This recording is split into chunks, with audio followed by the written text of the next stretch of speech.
হুজুর আমার চিনছেননি? আমি কই তুমি কেডা? হলো তো কইছো না চিনাম কেন? তো পরে কইছে আমি অমুকের ফুতে, আমরা বাড়ি অমুক জায়গায়। আমি কই হয়তো চিনা গেছি। কী যে কই হুজুর আব্বার নমুনা তো বেশি খারাপ। আমি কই আছে? কয় হাসপাতালে আছে, আর যে 1 মাস ধরে হাসপাতালে আইয়ে যায় অবস্থা হয়ে রয়েছে।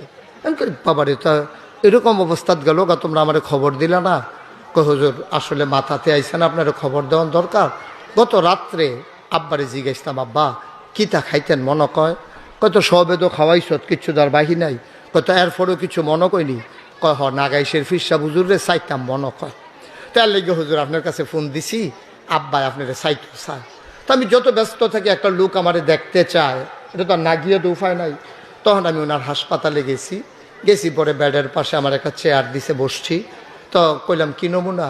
কই হুজুর বাম হাত আর বাম ফাওড়া লড়ে না, ডাক্তারে শুধু আতুরা দিয়ে ফিডা দিয়া চাইছে, দুঃখ পাই না। তারপরে ফাওয়ার তালখার মধ্যে কুতকুতি দিছে, আইসুটা না।